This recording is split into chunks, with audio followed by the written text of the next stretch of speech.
Hello everyone and welcome to my top 100 games of all time. The caveat, this is being recorded in starting in January 2023, and right now I have put a stop in it. Despite me probably recording these videos over the next few weeks, any new games, even if they are the best thing ever, will not make this list. The cutoff has happened, the list is complete in full. And without further ado, let's jump into the list with number 100.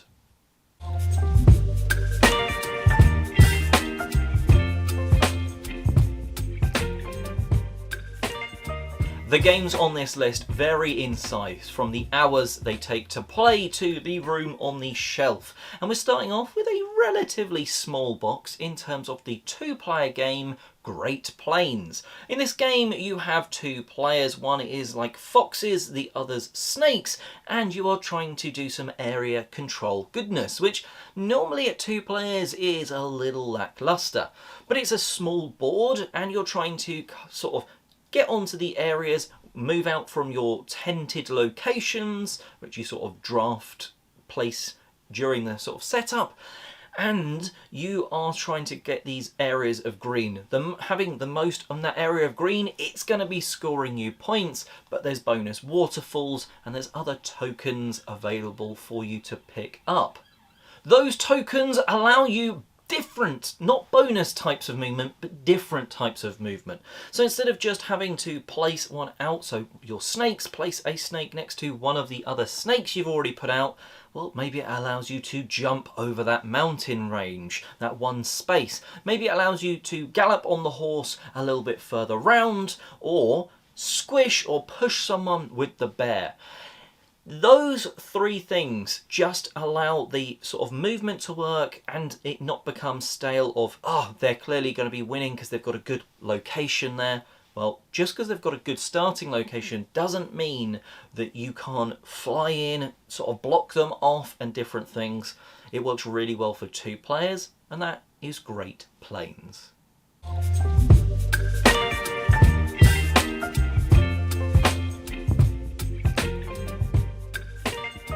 My number 99 is a game all about catching the sort of London Underground and, well, more drawing the routes for it, and that is Next Station London. And by the way they've named it, I'm expecting there might be a sequel at some point because it seems weird to have named it like that otherwise.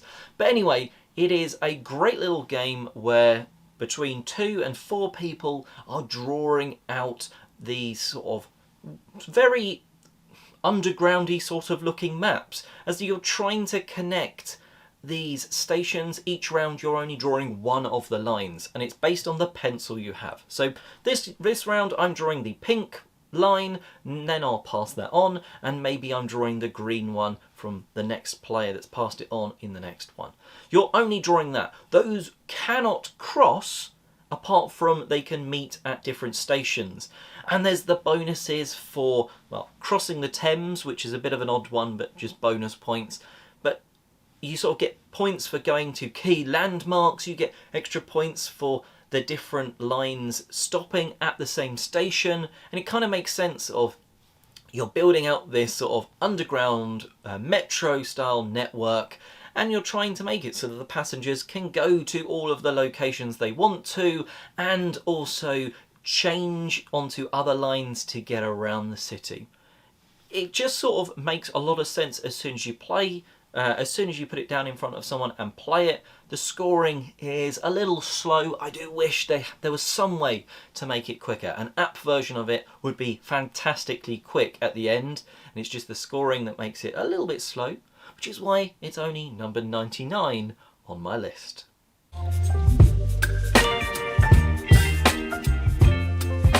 For number 98, we have to go to another planet, and that is the dexterity goodness that is Mars Open Tabletop Golf.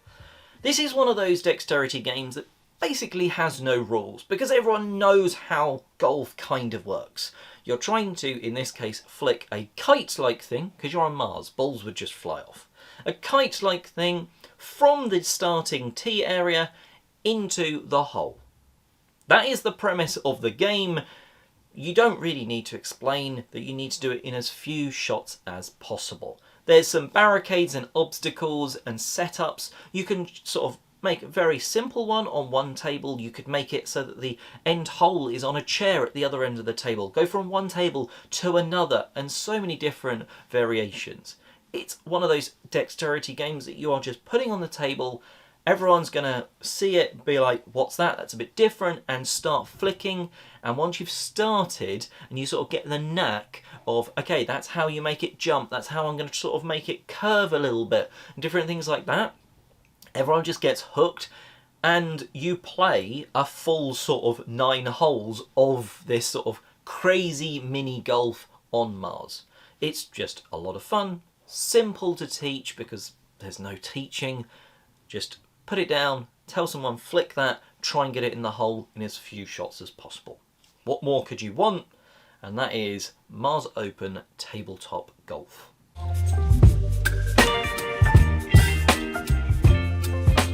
My number 97 is a game that was a bit of a surprise to me that it's sort of this low on the list, because I have had a lot of fun with it, but I think the more I've played games that are similar to this, the more I've sort of personally I've trended towards them, even though others have enjoyed this one more, and that is Deception Murder in Hong Kong. I really like the idea of everyone's got those sort of cards in front of them, like the motives and the weapon almost sort of thing. It's just one player has to be that forensic scientist. Some people do not like that role. I don't mind doing that role, but it can be super frustrating when the clues that you're giving aren't great or can't be great because of the cards you've got. And also the twist of this is, even if you know it's one person, that forensic scientist still has to get you, or to the people, to know what sort of the combination of their cards is. That's the one thing I really like about this though, because some people, they laugh, they smile, it's hard to hide that they're the sort of murderer. In this game, even if they give that away, they could still get away with it because you still have to work out the combination of cards. Games like this that accommodate everyone to play, regardless of your experience, how easy you'll give it away, I think deserve some props. And as long as you have one player that doesn't mind being the sort of the, not dungeon master, but the forensic scientist of giving the clues and not participating in quite the same way, as long as you've got someone happy to do that, it's a lot of fun. I think it's maybe more fun for everyone else, and that's why it's fallen down, because often the person that's played it most, which is often me, gets to be the forensic scientist, at least for the first game. I just kind of wished that it didn't need that. Maybe some way around that. Anyway, it's a fun game, it's just you've got to have that caveat. Deception Murder in Hong Kong.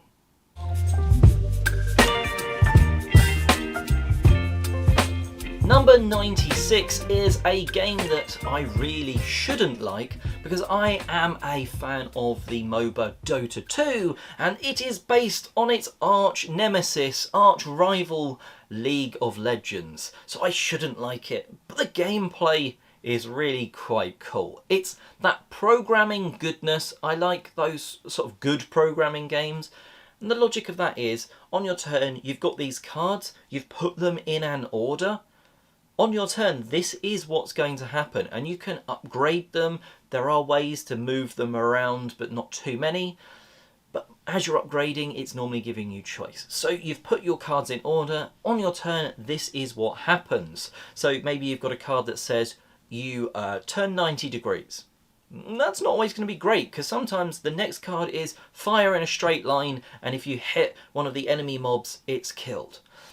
But I've just turned this way, and they're all that way. But then you've upgraded that, and maybe it allows you to maybe just turn left or right rather than just right. You upgrade it again, you can face any direction, and then you're doing the shooting, but maybe I upgrade the shooting. So yes, sometimes I'm missing, but when I hit that one and that one. And you're doing that with all of the other players around the table also doing their own programming, and you're working together so when the new cards come out, you're like, I want that card because that will allow me to upgrade, and someone else says, but I need it too because then I can turn and face any direction and I'm always good. And you're like, okay, this time you take it, next time I'm going to need a card that does that though. And there's that trade-off between your teammates that's really enjoyable at that phase, which is also against like the clock, so you're trying to discuss quickly, and sometimes you take a good option, sometimes you don't. I think Mechs versus Minions, which I'm not sure I said the name of this, I think it would be higher if I had the chance to play it more. I don't own it. The group that we play it with, we don't always play that game when we meet up.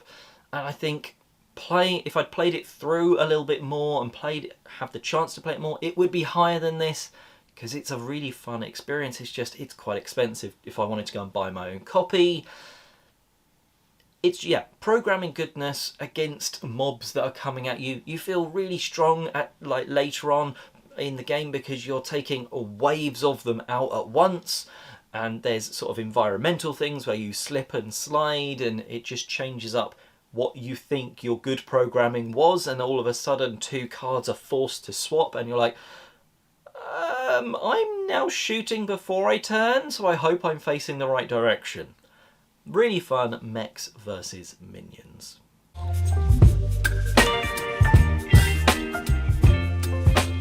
Number 95 could be a Ticket to Ride style game for you. It's called Dinner in Paris. Now this creates a lovely board to look at because you are collecting these different cards from a deck or sort of from a market. You're collecting those and spending them to open chip shops or frittery shops, crepe shops, steak restaurants and different things like that around this square. You're doing that and you're then slowly building out terraces of tables in front of them. You're trying to create patterns of those terraces. You're trying to get your terraces near the fountain that's in the middle or near the music stand. And then there's pigeons that you can cover up, and they're little bonuses, like maybe play a free terrace, or you can do something on your turn that's a little bit normally not allowed by the rules. It's a nice, simple one. There's a couple of issues I have with the game of it's a little fiddly to set up, but once you've done that, it's fine. And then you do sometimes, when you've built these lovely sort of restaurants, you can't see quite in front of them. But other than that, it creates a beautiful board. It's super simple to sort of play because you're like, right, you're taking these cards, you're looking for that set, and then you're paying that much for its sort of seating on those terraces. And it's like if you open some chip shops, it's super cheap, but not getting you many points. If you open up one of the like level 5 building restaurants, it's super expensive for every seat you put down, but it's worth more points. So there's various routes to victory, the sort of different sort of win conditions of how you want your seats and restaurants and stuff built. It all builds together to sort of be, there's variance in each game.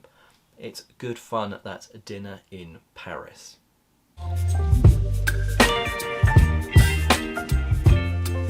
My number 94 is a game from Phil Walker Harding, who you're probably going to hear his name a few more times on this list as we go higher. But Llama Land is a game from him that I really do enjoy because it's building outwards and upwards, and what you're covering up is what you're sort of getting. So you're getting these resources to get those llamas. The problem is once you've got a llama down, it's then blocking that area to be built over. So you have to then build around it. And there's loads of different objectives. Some are building and getting a llama on like the 4th level of tile. Sometimes it's just getting a group of llamas and llamas at a decent distance apart and stuff like that for you to score. And you're trying to get on those scoring things early to then score them for more points if you manage them. And it's a nice sort of way. Certainly, even the llamas, there's different types of llamas. Some are like for the corn, and I can't remember exactly, like maybe it's coffee is one of the others and stuff. The earlier you get a llama, the more points it's worth. But the earlier you've got a llama, you've rushed to get that rather than building out in a slightly different, maybe better way. It also means you've got to block a llama blocking your tile from being built in a certain way quicker than anyone else. So more points early, but is it worth it? There's a risk. It's an enjoyable one that sort of does have a good amount to think of. That's Llama Land.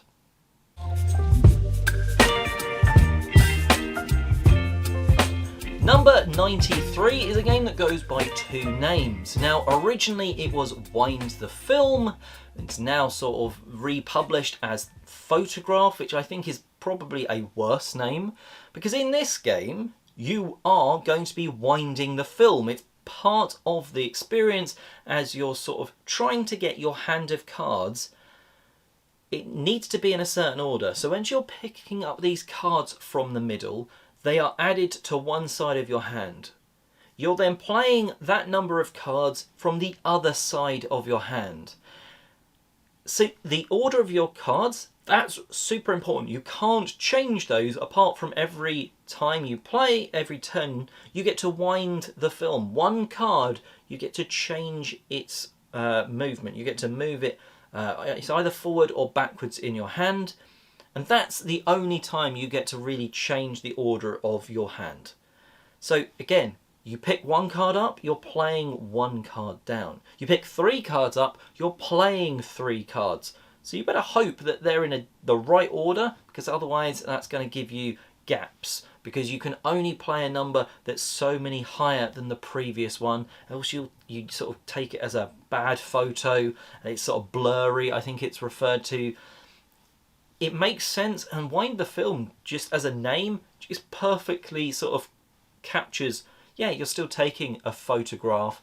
It's not as good name-wise, because that whole crux is you can't change that hand. In every other card game, you quickly sort your cards out that you've picked up into the right order, into the sets of the right colours that you want. You're not allowed to. It's only that one card wind in your hand that you're affecting things. And it's a very thinky, small card game. Like, extremely thinky for what it looks like it should be. But it's a really enjoyable one. But you've got to play it with the right people. Otherwise, they're like, oh, I thought this was going to be a nice, fun, cute card game. My brain hurts. And that is Photograph or Wind the Film.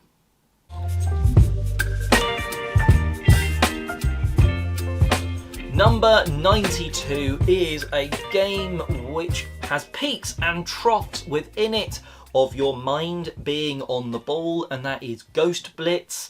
I think there's a sort of some other slightly German names on it, like Geisterblitzen or something like that. Probably an awful pronunciation, but you kind of see both of them in equal amounts. I don't know if it's just printings and shippings or whatever, but either way, it's 5 items and a deck of cards in the box. It's like a white ghost, there is a grey mouse, a red chair, it's a blue book, and I'm forgetting the last one, which is a green bottle. They're the 5 items that are in the middle of the table. You turn a card over, and it's one of 2 things. You either need to grab the item that perfectly matches, or if none of them perfectly match, so instead of a white ghost it's a red ghost, that doesn't match. If none of them on the card match, you need to find the item that's not there. So say none of them match but there's no ghost present on the card, you need to grab that white ghost. So it's a bit of a mind screwer, as it's the first person to grab the right thing. But if you grab the wrong thing, you lose a previous card that you've won. So as you play, at the start, you're like, it doesn't matter. I'm just going to grab something, and if it's right, it's right. I get a point. But once you've got points, you have that slight tension of, if I'm wrong, I'm losing points.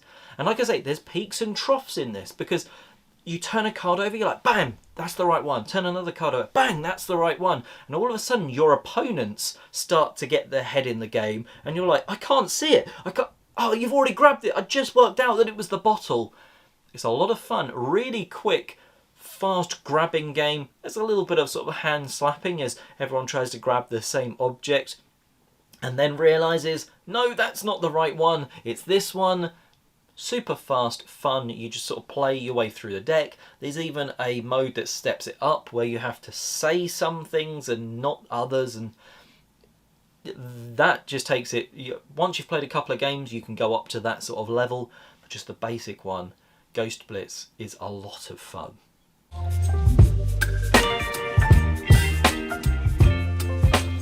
And the final game on this list, let's see if you can guess what it is.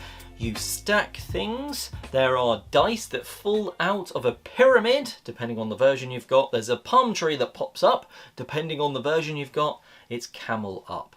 This is a race game where you don't have a racer in the game. But it's not like one of those ones where you're on the camel racing round. You're betting on not only the whole race, but each leg of the race. So each leg is when all of the dice have come out of the pyramid. But before that, you could have bet, I think the red one's going to be in the lead. I think the yellow one might be second. And then a dice is rolled and they move. But the trick here is that if they're on the same space, they stack upwards. Which means, say the green camel hasn't moved yet, but this one has moved on top. Well, when the green camel moves, it will take everything on top of it as well. The second edition I both really like and don't. I think there's sort of some production has improved, some hasn't, some's gone backwards. I don't think the pop-up palm tree is really good in the slightest, but it does have what I'll refer to, I think, as crazy camels. Basically, there's two camels that go the wrong way around the track. So it can mean that the camel you want to be in the lead gets onto one of those and then that moves backwards and it screws you up, and it's a lot of fun because it's just a little bit of extra chaos in this betting race. Like I say, there's two bets you can be doing. Just for that leg when all those dice are out, then they go back in, or the overall winner. And the earlier you do these bets, the riskier it is, but the more return you'll get. It's just kind of silly fun, and there's a few extra bits that bounce camels backwards and forwards. It's goodness. Sort of very light-hearted family fun as these camels are stacking up and you're sort of going, no, I want it to be going forward. I don't want that colour to be going forward though, and different things like that. And that's why Camel Up is my number 91. And that ends this portion of the top 100.